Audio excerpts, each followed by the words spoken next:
కడపలో మహానాడు అత్యంత వైభవంగా కొనసాగుతుంది. ఏదైతే మనతో రాష్ట్ర టీడీపీ అధికార ప్రతినిధి వెంకటరమణారెడ్డి గారు ఉన్నారో ఆయన అడిగి మరిన్ని విషయాలు తెలుసుకున్నాం. సార్ చెప్పండి, ఎన్నికల ముందు మీరైతే మేము వాళ్ళని అరెస్ట్ చేయిస్తాము, వాళ్ళు తప్పులు చేశారు, వీళ్ళు తప్పులు చేశారు అంటున్నారు. రోజా మీద రోజు విమర్శలు చేశారు. కనీసం ఈరోజు ఇంతవరకు విచారణ కూడా ముందుకు సాగని పరిస్థితి కొనసాగుతుంది. చూడు, అరెస్ట్ చేస్తామంటే ఇప్పుడు నువ్వు నాకు నచ్చలే, బిగ్ టీవీ నచ్చలే, నాకు నేను అరెస్ట్ చేయమంట, అది కాదు కదా. ఒక ఎదవ తప్పు చేశాడు, కానీ తెలివైన ఎదవలు. ఈరోజు వైసీపీ ప్రభుత్వంలో మినిస్టర్లు అంతా తెలివైన వెధవలు, అన్నీ జాగ్రత్తగా అన్ని విశేషాలు కప్పిపెట్టి చేశారు. కానీ తీస్తున్నాగా టైం పడుతుంది కదా. ఈరోజు ఒక కేసు అయినా రిజెక్ట్ అయిందా? పోయిన కేసులు బెయిల్కి కానీ ఏది పోయినా, ఎవరు బెయిల్కి పోయినా ఎందుకు సుప్రీంకోర్టు నుంచి రిజెక్షన్స్ వస్తున్నాయి? ఎందుకంటే కేసులో బలం ఉంది కాబట్టి. సో ఊరికే కేసులు ఫైల్ చేయడం కాదు, ఆధారాలతో కూడిన ఎఫ్ఐఆర్లు ఉండాలి. మీరే ఆధారాలు అప్పట్లో చూపించారు, టీడీఆర్ బాండ్స్ ఆధారాలు చూపించారు, ఆడదామాంధ్రాలో ఇన్ని అక్రమాలు జరిగాయి, అవన్నీ మీరు ప్రజెంట్ చేయలేకపోయారా? ఇప్పుడు ఒకటి అన్నీ ఒకరోజు చూస్తే మీకు టైంపాస్ కావాలి కదా, మీ మీడియా వాళ్ళందరూ చూపించాలి కదా.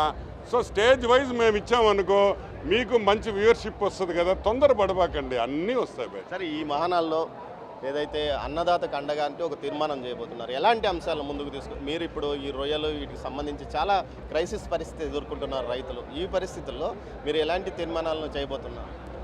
జనరల్గా ఓవరాల్గా తీర్మానాలు నేను చూడలేదు, ఎందుకంటే నేను ఆ కమిటీలో లేను కాబట్టి. బట్ ఎస్, రొయ్యలు కానీ ఏదైనా కానీ ఈరోజు ఫార్మర్స్ని ఆదుకుంటున్నాం, రేట్లు తగ్గిస్తున్నాం, ఫీడ్ రేటు తగ్గించాం, ఇంకా కూడా తగ్గించబోతున్నాం. అండ్ బయింగ్ రేటు స్టెబిలైజ్ చేసేసాం రొయ్యలు ఇది. అండ్ వీక్లీ మీటింగ్స్ పెడుతున్నాం ఎక్స్పోర్టర్స్తో. So we're in the right path. కొంచెం వీక్ పెట్టండి. ఇంకో విషయము, ఏదైతే కడపలో మహానాడు కావాలని ఇక్కడ ఏర్పాటు చేశారు, మీ జగన్మోహన్ రెడ్డి ఎదుట బల ప్రదర్శన చేయడానికి టీడీపీ ప్రయత్నం చేసిందని కూడా ఒక ప్రచారం జరుగుతుంది. ఎంతవరకు ఇది కరెక్ట్? ఆయన చూసా మాకు బోన్ భయం వేస్తుంది. ఏందా నాకు అర్థం కాదు. ఏమన్నా కడప ఆయన ఏమన్నా కొనుక్కున్నాడా? ఆ కడప ఏమన్నా జగన్మోహన్ రెడ్డి కొనుక్కున్నాడా?